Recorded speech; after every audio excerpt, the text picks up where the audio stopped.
everyone, welcome back to my channel. I hope you all are well and I hope you all are learning well. Last video से हमने psychology start कर दी थी, मनोविज्ञान पढ़ना start कर दिया था और मनोविज्ञान के बारे में हमने कुछ बातें पिछली वीडियो में डिस्कस की थी। हमने ख़त्म कहाँ किया था? हमने ख़त्म किया था कि मनोविज्ञान को व्यवहार का विज्ञान कहा जाता है। तो जहाँ से हमने ख़त्म किया था आज के इस वीडियो में हम शुरुआत वहीं से करेंगे। ओके, मनोविज्ञान को व्यवहार का विज्ञान कहा जाता है, ये हमने पढ़ लिया, समझ लिया, लेकिन कि किसी व्यक्ति की या किसी छात्र के व्यवहार का हम अध्ययन किस तरीके से करेंगे, किन मेथड से हम उसका अध्ययन करेंगे, इसके बारे में, उसकी विधियों के बारे में, उन मेथड्स के बारे में आज इस वीडियो में हम डिस्कस करेंगे। ओके, आज के इस वीडियो में हम छात्र के व्यवहार के अध्ययन की विधियों के बारे में या मेथड्स के बारे में डिस्कशन करेंगे। ओके, तो चलिए बिना टाइम वेस्ट किए आते हैं सीधे हमारे टॉपिक पर। Let's begin. साइकोलॉजी मनोविज्ञान हमें किसी छात्र के व्यवहार को समझने में मदद करती है कि वो किस तरीके का व्यवहार कर रहा है, तो क्यों कर रहा है। अब उसके व्यवहार को समझने के लिए भी हमें कुछ विधियों को जानने की ज़रूरत होती है या कुछ तरीकों को, कुछ मेथड्स को जानने की ज़रूरत होती है। उन्हीं तरीकों के माध्यम से हम एग्जैक्टली पता लगा पाते हैं कि छात्र किस तरीके का व्यवहार कर रहा है और वो क्यों कर रहा है। ओके, तो आज के इस वीडियो में हम उन्हीं विधियों के बारे में डिस्कशन करेंगे। पहली विधि जिसके बारे में हम डिस्कशन करेंगे वो है अवलोकन विधि, या जिसे हम ऑब्जर्वेशन मेथड भी कहते हैं। ओके, अब अवलोकन विधि क्या होती है या ऑब्जर्वेशन मेथड क्या होता है? किसी को भी देखकर, हम किसी भी छात्र को देखकर या व्यक्ति को देखकर हम उसको ऑब्ज़र्व करते हैं कि वो किस तरीके का व्यवहार कर रहा है। किसी छात्र को देखकर हम उसके व्यवहार का पता लगाते हैं या उसको ऑब्ज़र्व करते हैं, उसका निरीक्षण करते हैं। यही विधि अवलोकन विधि कहलाती है। अवलोकन दो तरीके से किया जा सकता है, ठीक है। अवलोकन विधि के दो प्रकार होते हैं। कौन कौन से? एक जिसमें आप पार्टिसिपेंट हो और एक जिसमें नॉन पार्टिसिपेंट हो, ठीक है। दो प्रकार होते हैं अवलोकन विधि के, एक होता है सहभागी और एक होता है असहभागी। अब ये क्या होते हैं, इनको समझने की कोशिश करते हैं। सहभागी जो होता है, इसमें शिक्षक छात्र के साथ उसके समूह में खुद पार्टिसिपेट करता है या खुद उसके साथ एक सदस्य बनकर उसका व्यवहार का अध्ययन करता है कि वो किस तरीके का व्यवहार कर रहा है, और उसके समूह का सदस्य बनकर ही वो उसका ऑब्जर्वेशन करता है। ओके, तो इसमें शिक्षक क्या हुआ, पार्टिसिपेंट बन गया या सहभागी बन गया उसके समूह का, इसलिए इसका नाम हमने क्या रख दिया, पार्टिसिपेंट या सहभागी। दूसरा पार्ट है नॉन पार्टिसिपेंट या असहभागी। इसमें क्या होता है, शिक्षक सिर्फ दूर से ही देखकर ऑब्जर्व करता है कि छात्र किस तरीके का व्यवहार कर रहा है और उसके व्यवहार का क्या करता है, अध्ययन करता है। इसको हम कहते हैं नॉन पार्टिसिपेंट। ओके, बहुत इजी है ऑब्जर्वेशन मेथड, कोई मुश्किल नहीं है। आपने भी कई बार ये अपनी लाइफ में किया होगा, डेली लाइफ में ऑब्जर्वेशन मेथड। किसी न किसी को हम ऑब्ज़र्व करते ही रहते हैं कि हाँ ये किस तरीके का व्यवहार कर रहा है, ये कुछ हुआ इसके साथ या ये कुछ कार्य हुआ तो इस पे ये किस तरीके का रिएक्ट करेगा। ये सारी चीज़ें हम हमारी डेली लाइफ में भी करते हैं। तो वही सब चीज़ें हैं ऑब्जर्वेशन मेथड या अवलोकन विधि। पहली विधि है छात्र के व्यवहार का अध्ययन करने की। ओके, अगले मेथड या अगली विधि की हम बात करें तो अगली विधि है साक्षात्कार विधि या इंटरव्यू मेथड। इंटरव्यू मेथड क्या होता है, अब इसको बहुत सिंपल एग्जांपल से मैं आपको समझाने की कोशिश करती हूँ। इंटरव्यू वो होता है जो किसी उद्देश्य की प्राप्ति के लिए किया जाता है, यानी कि पहले से ही हमारा कोई उद्देश्य है, कोई लक्ष्य है जिसको हमें अचीव करना है, प्राप्त करना है, और इसके लिए हमें इंटरव्यू लेने हैं छात्रों को। अब बहुत सिंपल यहाँ पे उद्देश्य रख लेते हैं। फॉर एग्ज़ाम्पल, आप एक टीचर हो और आपको क्लास का बेस्ट मॉनिटर चूज़ करना है। अब कौन बेस्ट मॉनिटर होगा जो टीचर की गैर मौजूदगी में पूरी क्लास को अच्छे से कंट्रोल करेगा, इसके लिए टीचर को इंटरव्यू करना है। सबसे सिंपल एग्जांपल लिया है मैंने। ओके, तो आपको लगता है कि हाँ ये कुछ 4-5 बच्चे हैं जो कैपेबल हैं, लेकिन इनमें से भी बेस्ट आपको चूज़ करना है, तो इसके लिए आपने कुछ सवाल उनसे पूछने हैं, इंटरव्यू उनका करना है। अब यहाँ कंपनी का इंटरव्यू नहीं है, शिक्षक भी इंटरव्यू कर सकता है छात्रों से। ओके, तो ये हो जाता है इंटरव्यू मेथड। आप उनसे कुछ सवाल पूछोगे और ये इस बात का पता लगाओगे कि वो मॉनिटर बनने के काबिल हैं या नहीं हैं, या वो क्लास को संभाल सकते हैं अच्छे से या नहीं संभाल सकते। अब ये किस तरीके के सवाल आप उनसे पूछोगे? तो सवाल भी 3 तरीके से पूछे जाते हैं। ओके, साक्षात्कार विधि में भी 3 प्रकार होते हैं, या साक्षात्कार विधि के भी 3 प्रकार या 3 पार्ट होते हैं। कौन कौन से? संरचित, असंरचित और अर्धसंरचित। इंग्लिश में अगर मैं बोलूँ तो स्ट्रक्चर्ड, अनस्ट्रक्चर्ड और सेमी स्ट्रक्चर्ड। ओके, अब ये क्या होते हैं, इनको समझने की कोशिश करते हैं। पहला है संरचित या स्ट्रक्चर्ड।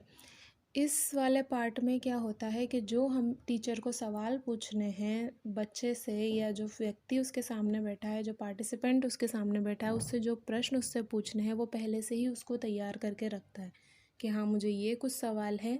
जो इंटरव्यू देने आएगा या जो पार्टिसिपेंट होगा, जो स्टूडेंट होगा, उससे मुझे ये ही सवाल पूछने हैं।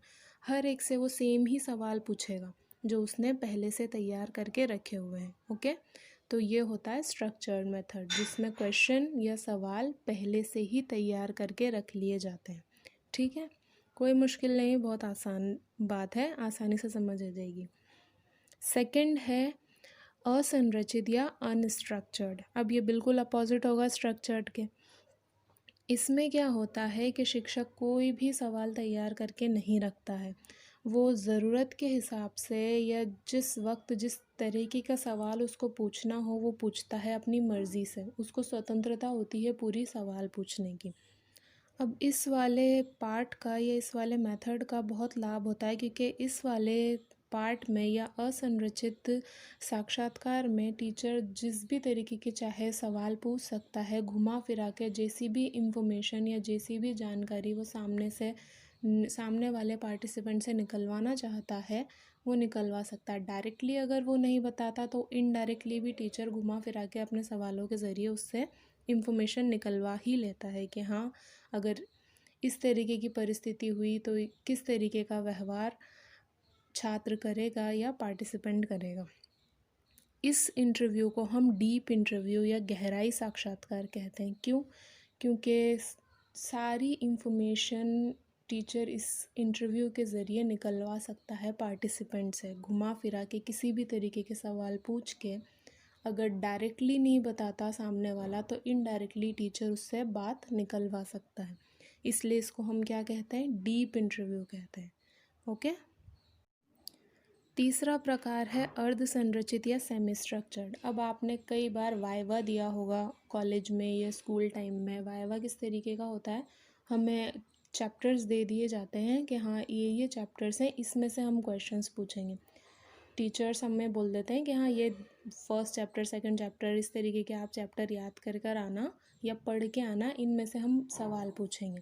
तो हम वो याद करके जाते हैं और उसमें से कहीं से भी टीचर कुछ भी क्वेश्चन पूछ लेता है। ये होता है अर्धसंरचित।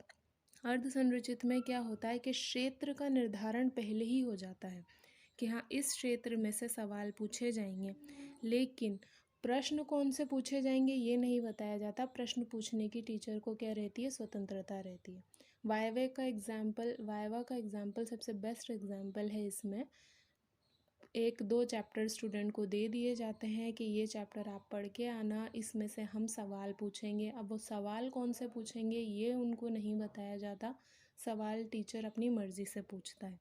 इस तरीके से इंटरव्यू में भी होता है। ओके, तो ये इसका तीसरा प्रकार है, अर्धसंरचित या सेमी स्ट्रक्चर्ड।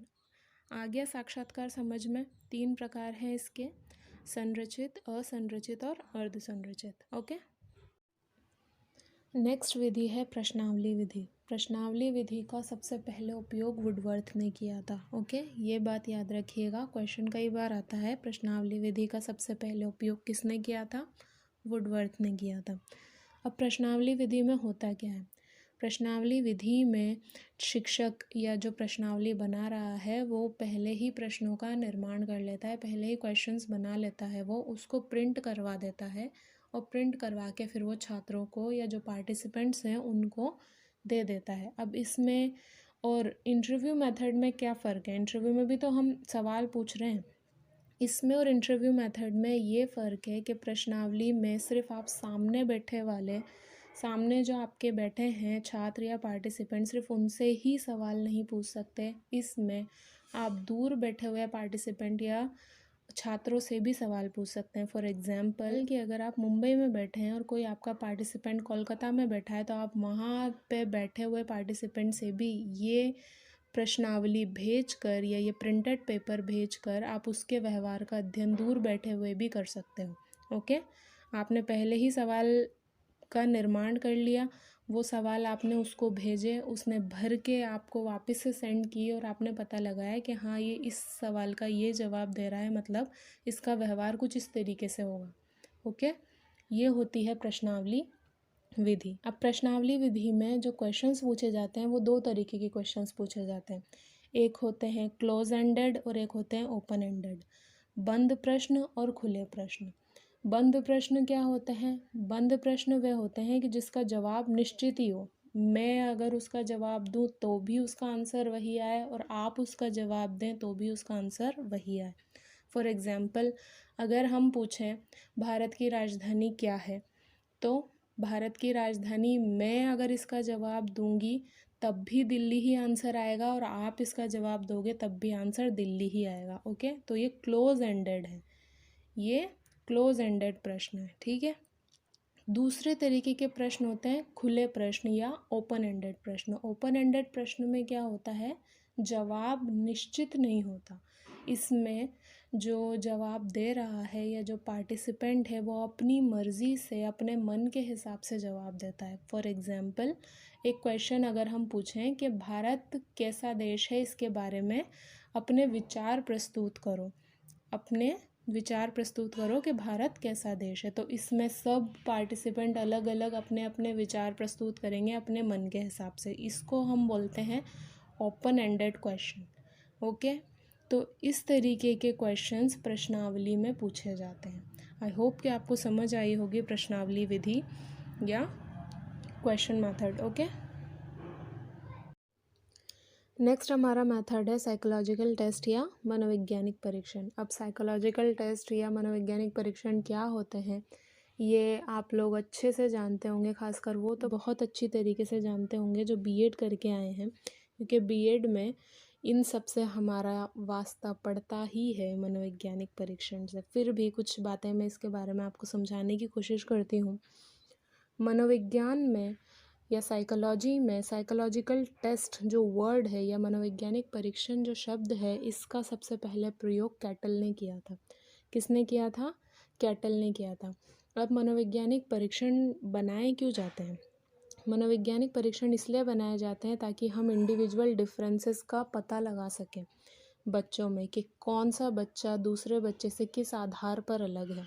ठीक है, उनके डिफरेंसेस के बारे में, उनकी विभिन्नताओं के बारे में हम पता लगा सकें, इसलिए ये मनोवैज्ञानिक परीक्षण बनाए जाते हैं। और इन्हीं मनोवैज्ञानिक परीक्षणों के ज़रिए या इन्हीं टेस्ट के ज़रिए हम छात्र का या जो हमारा पार्टिसिपेंट है उसके व्यवहार का हम अध्ययन करते हैं। ठीक है, अगली विधि की अगर हम बात करें तो अगली विधि है एक्सपेरिमेंट मेथड या प्रयोग विधि।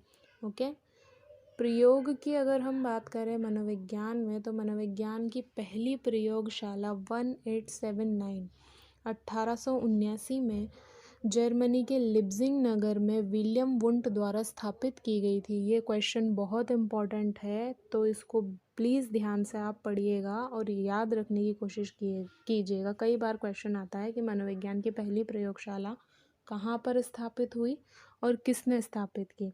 तो 1879 में जर्मनी के भी लिप्जिंग नगर में स्थापित की गई। किसके द्वारा? विलियम वुंट के द्वारा। ओके, प्रयोग क्या होता है?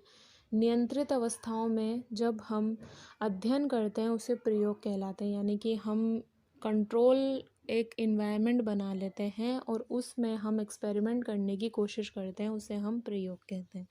ठीक है, अब प्रयोग में या इंडिपेंडेंट मेथड में कुछ वेरिएबल्स होते हैं या कुछ चर होते हैं। तीन तरीके के चर होते हैं, एक होता है स्वतंत्र चर, एक होता है आश्रित चर और एक होता है बाह्य चर। ओके, अब ये क्या होते हैं, इनके बारे में हम समझने की कोशिश करते हैं। स्वतंत्र चर या डिपेंडेंट वेरिएबल वो होता है जिसमें कि प्रयोगकर्ता या जो एक्सपेरिमेंट कर रहा है वो अपनी आवश्यकता के हिसाब से या अपनी ज़रूरत के हिसाब से चेंजेस कर सकता है। आश्रित चर क्या होता है, डिपेंडेंट वेरिएबल क्या होता है? डिपेंडेंट वेरिएबल वो होता है जो स्वतंत्र चर के परिवर्तन से प्रभावित होता है। और बाह्य चर क्या होता है? बाह्य चर वो होता है जो आश्रित चर को स्वतंत्र चर के अतिरिक्त प्रभावित करता है। आई नो कि कुछ भी समझ में नहीं आया होगा। अब ये इतनी मैंने जो कठिन लैंग्वेज में बोला है, अब बहुत ही आसान एग्जाम्पल के थ्रू मैं आपको इसको समझाने की कोशिश करती हूँ। इंडिपेंडेंट वेरिएबल क्या होता है? फॉर एग्ज़ाम्पल हम यहीं का एग्ज़ाम्पल लेते हैं। मैं जो बोल रही हूँ, मेरी आवाज़ एक इंडिपेंडेंट वेरिएबल है या एक स्वतंत्र चर है।